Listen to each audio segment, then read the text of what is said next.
For my wedding, parents and sister kept saying, "Don't stress, just trust us." On the big day, they sent a singing telegram mocking me for gaining weight. One aunt whispered, "You look like you're smuggling a tent." I tried to hold it together, but the crowd laughed until my husband took the mic and said, "You think this is funny?"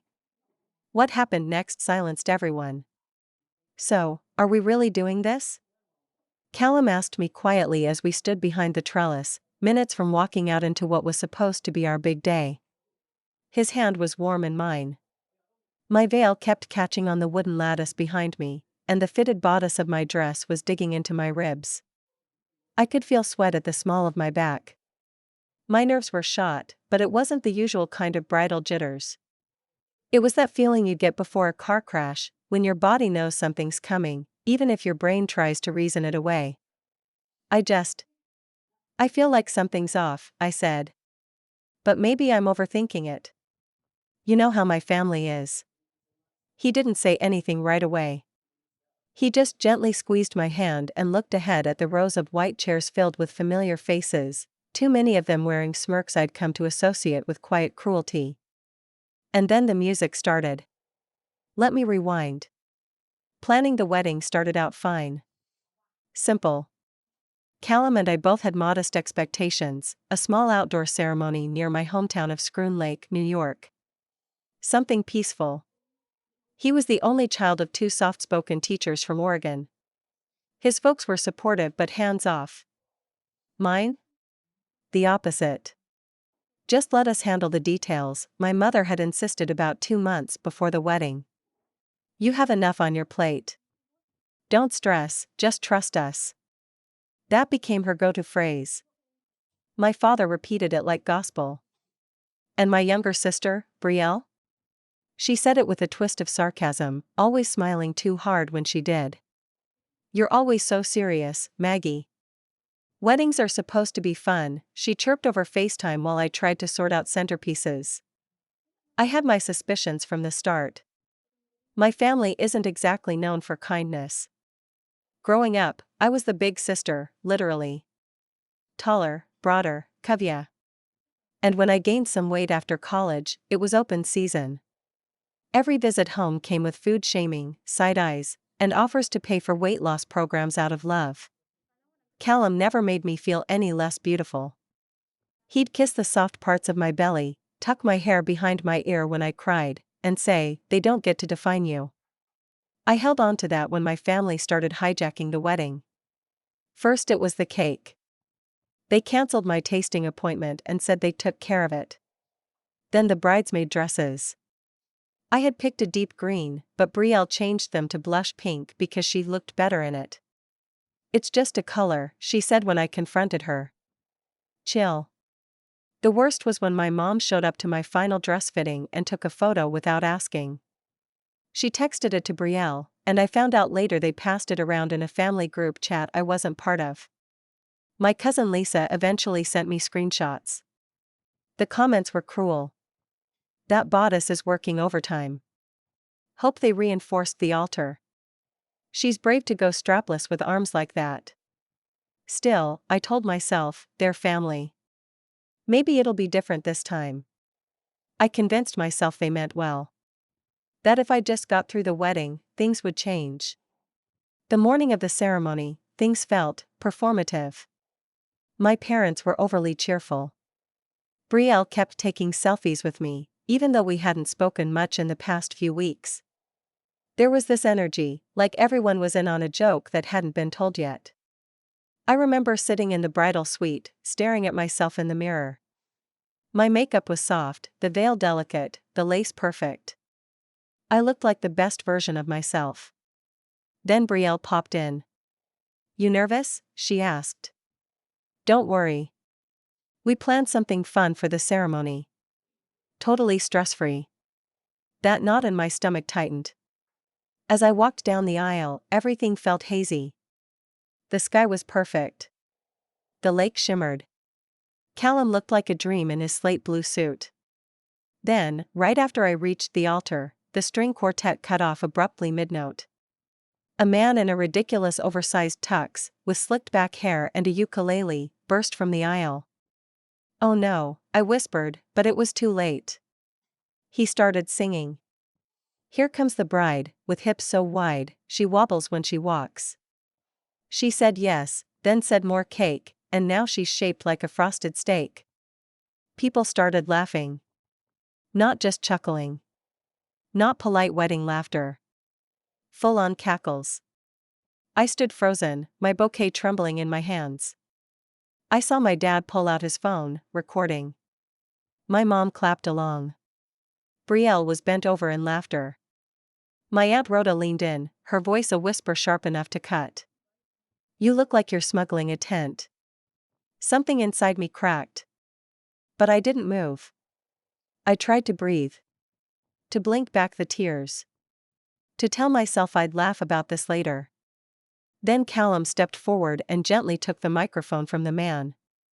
You think this is funny? He said, his voice quiet but firm. The laughter stopped immediately. You all think this is entertainment? My wife, planned this day with so much heart. And this? This is what you give her. People looked down.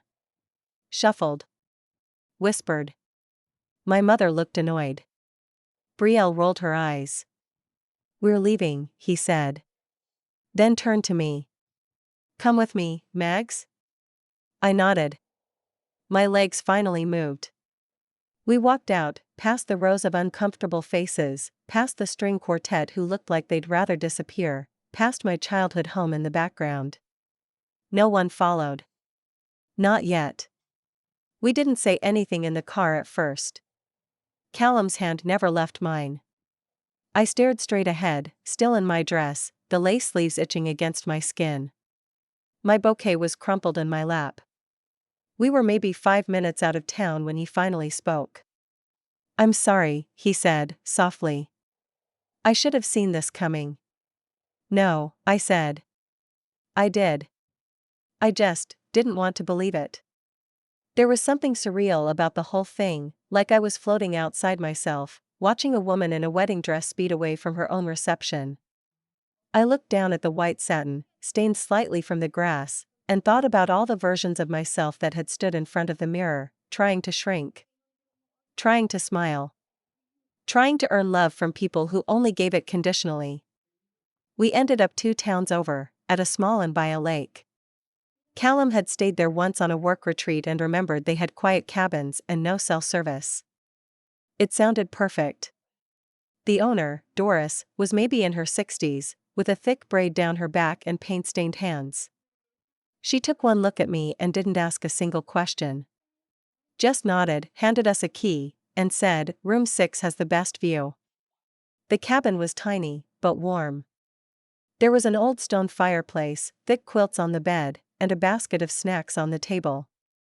I kicked off my heels and stood in the middle of the room, unsure what to do next. My mind still hadn't caught up. I wasn't at my reception. I wasn't dancing with Callum or laughing with guests. I wasn't surrounded by clinking glasses or well-wishers. I was here. In a silent cabin, in a town where no one knew my name.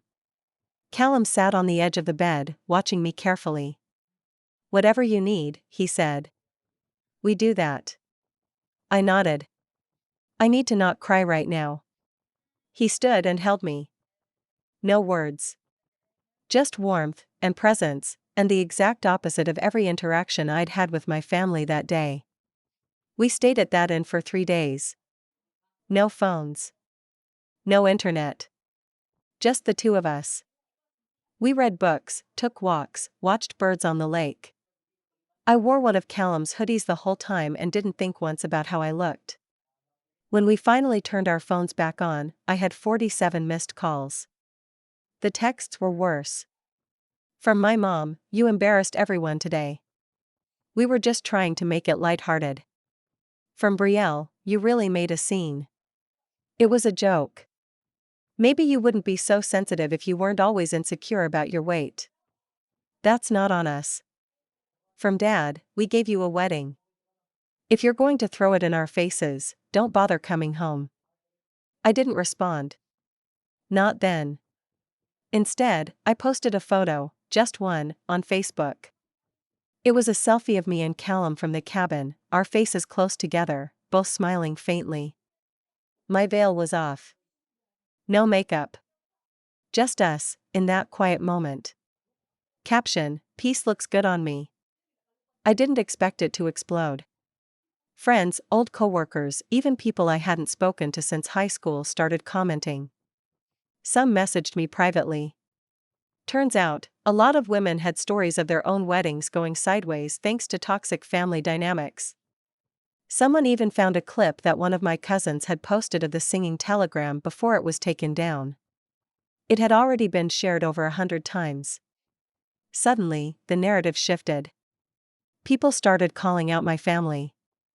Brielle deleted her Instagram for a while. My mom posted a weird non-apology that basically blamed cancel culture for tearing families apart. But it wasn't social media that did that. It was decades of mean-spiritedness finally exposed to the light.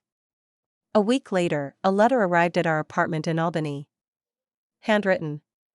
No return address, but I knew the handwriting. Maggie, I don't know what to say except that I didn't think it would hurt you. I thought you'd laugh with us. Maybe we went too far. Maybe a lot of things.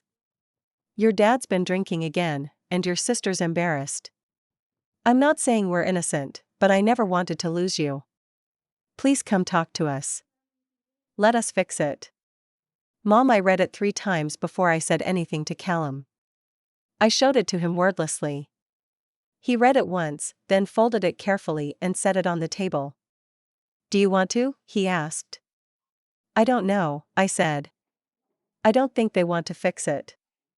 I think they want to clean it up. He nodded. There's a difference. Days turned into weeks. The story faded from social media, but not from my life. I kept remembering things, small moments from childhood that suddenly made more sense now that I wasn't trying to see them in the best light. How my mom would pinch the skin under my chin when I was 10 and call it baby fluff. How my dad always made me run laps around the block before I could eat dinner if I'd had a snack that day. How Brielle used to call me Maggie the Mountain behind my back in high school. None of it was funny. None of it ever had been. It took me that long to realize I hadn't just walked out of a wedding. I had walked away from a pattern. And once you do that, going back isn't so simple. 2 months passed. I didn't block them. I didn't reach out either. I let the silence hang between us like a closed curtain after a show that exploded. There was a part of me that still kept waiting for the other shoe to drop, for someone to show up at my door, for an apology that felt real, for anything that might point toward actual remorse.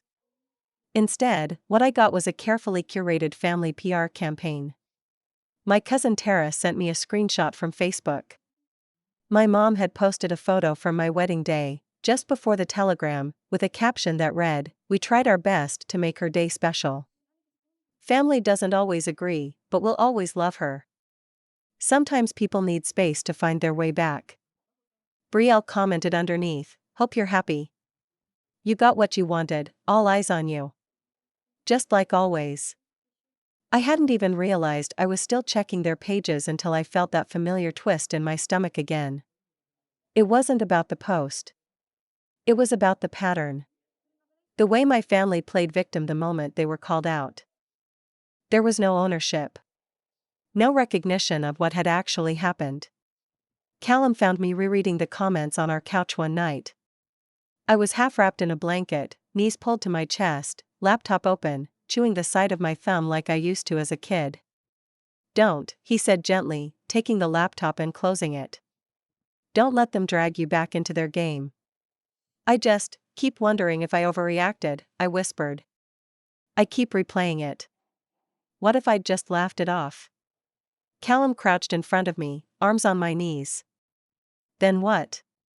You'd spend the rest of your life letting them cross every boundary, just to keep the peace?" I didn't answer. I didn't have to. The silence said enough. The real fallout started about a week later. We got a call from a reporter at a regional wedding blog. Apparently, someone had tipped them off about the telegram incident, and they wanted a comment. I never found out who reached out to them, maybe a guest, maybe someone from the extended family. I told the reporter I had no interest in giving them a quote, but the story ran anyway. They had footage from the now-deleted TikTok clip, screenshots of the family posts, and even an old tweet where Brielle had joked about getting revenge for being forced to be maid of honor to a plus-size bride. That word again. Revenge. I'd never known I'd done anything that needed avenging. The story blew up more than I expected. Comments poured in. Women, especially, had opinions. This isn't even surprising anymore. The way families treat women at weddings is disgusting. Fat phobia in a pretty dress. Nothing new. She should have cut them off a long time ago. I felt exposed. Not vindicated, just raw. People started messaging me for interviews. Podcasts, TikTok creators, influencers who talked about body image. I turned them all down. I didn't want 15 minutes of viral fame. I wanted the people who were supposed to love me to understand what they'd done. But they didn't. Instead, they circled their wagons.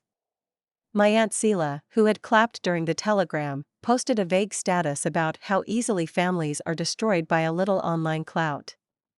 Brielle wrote a blog post on Medium, titled "My Sister's Wedding Walkout, What Really Happened." I didn't read it.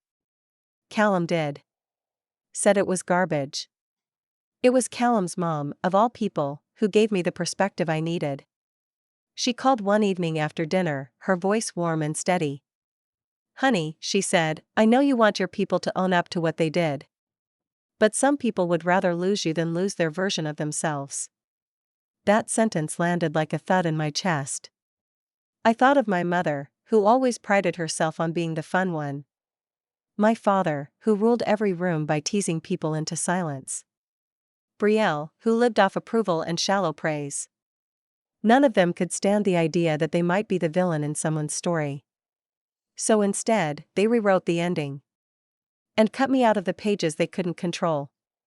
We had a second ceremony a few months later, this time, just us, Callum's parents, two close friends, and a minister who read Pablo Neruda instead of Bible verses. It was held on a rocky overlook in Manzanita, Oregon, the wind crisp, the sea stretching out endlessly below us.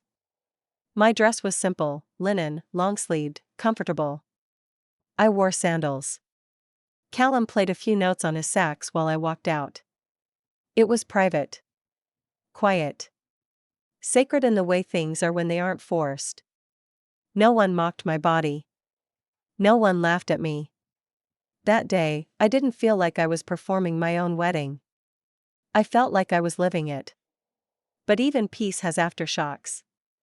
I started therapy not long after. For a while, all I could talk about was the wedding. The telegram. The way my hands shook as I walked out of the ceremony like I was abandoning some duty I never signed up for. But then other memories surfaced. The time I came home crying at age 13 because a boy called me whale girl, and my dad laughed and said, "Well, maybe he has a point." The way Brielle used to hide my jeans before school so I'd be late, and then tell my mom I was being lazy again. The crash diets. The weigh-ins. The food journals my mom made me keep that she read aloud at family dinners as motivation. The wedding wasn't the beginning. It was just the part one finally couldn't excuse anymore. About 6 months after the second ceremony, I got an invitation in the mail. A heavy ivory envelope, thick cardstock, gold embossed lettering. It was for Brielle's engagement party. Yes, Brielle. Engaged again. This time to someone named Marco. A real estate investor from Connecticut, according to her social feed. The invite was addressed to Mr. and Mrs. Callum West, no Maggie, just my name attached to as like a decorative afterthought. Inside was a handwritten note, "I hope enough time has passed. Let's move forward. Family is forever, after all. See you there? XO, be the audacity." I hadn't spoken to her since the wedding. She had never apologized. Never acknowledged her part in what happened. But now that she had a ring and a man and an event to show off, suddenly I was worthy of re-inclusion. I sat with that envelope for a while. And then I decided I would go. Not out of forgiveness. Not because I missed them. But because I was ready, not to get revenge by being cruel, but to show them something they weren't expecting. That I was okay. No, better than okay. I was thriving, without them. I planned everything meticulously. I wore a dark emerald jumpsuit, tailored and structured. Classy. Bold. Comfortable. My hair was blown out. My makeup was soft and simple. I looked like someone with nothing to prove, and that was the point. Callum, of course, looked devastating in his black sport coat and no-tie look. He wasn't flashy, just steady. Present. The exact kind of man my family had always assumed didn't go for women like me. We arrived 20 minutes late, just enough to make an entrance without being obnoxious. The party was at a rooftop bar in Saratoga Springs, open air, white string lights, expensive hors d'oeuvres on trays. All curated perfection. As we walked in, heads turned. Brielle spotted us from across the deck, her champagne flute halfway to her lips. Her smile flickered for a second before it snapped back into place. "Maggie," she cooed, weaving through the crowd. "You came." She went in for a hug. I stepped back slightly, smiled, and offered her a handshake instead. "Congratulations," I said. Her expression tightened. For the next hour, I mingled. Cordial. Pleasant. Not overly warm, just cool enough to keep them guessing. Aunt Rhoda tried to pull me aside. "You're looking so different. You lose weight?" "No," I said, meeting her gaze evenly. "I lost people." She blinked. "Oh?" "Yeah. Turns out when I stopped accepting disrespect, a lot of relationships fell away." She gave a nervous laugh. I walked away. Then came the moment I'd anticipated. Brielle took the mic to give a toast. She stood at the edge of the deck, beaming, Marco beside her, the Hudson Valley light sparkling in the background. "Thank you all for coming," she said. "It means the world to have our loved ones here. I know family can be complicated, but at the end of the day, we all want the same thing: love, laughter, forgiveness." She looked right at me.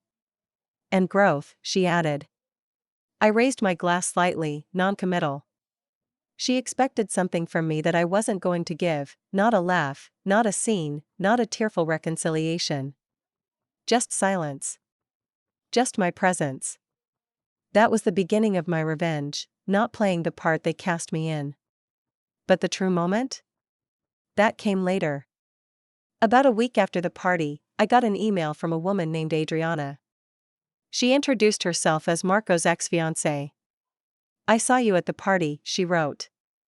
"We've never met, but I recognized your name. And I think you should know. Marco and I were still together 6 months ago." Attached were screenshots. Texts. Photos. Dates that overlapped with Brielle's whirlwind romance timeline. Turns out Brielle's prince was a serial cheater, and not even a discreet one. I didn't forward the email. I didn't warn Brielle. Instead, I waited. And exactly 2 months later, I received another invitation, this one to a hastily planned destination wedding in Mexico. It was plain, cheap paper, no embellishments. A clear downgrade from the lavish party they'd thrown. I politely declined. 3 weeks after that, I saw the update on Facebook: wedding cancelled. Brielle's status? Taking time to focus on healing and self-discovery. The comments were sympathetic. The post was curated. But the family grapevine told the real story: cheating, a broken lease, some money owed. Brielle was in damage control mode. I didn't say a word. No messages, no calls, no posts. I let the silence speak for me. Months turned into a year. I wrote an op-ed for a local women's magazine, not about my wedding, but about setting boundaries with family. It struck a chord. I started getting invites to speak on panels about toxic family dynamics and body image. One of my pieces even got picked up by a major online outlet. That was the second part of my revenge, using my story for something better. Turning the wound into something useful. I wasn't trying to ruin anyone's life. I was building my own. And while they scrambled to reshape the narrative, I just kept telling the truth. Not loud. Not cruel. Just honest. And that?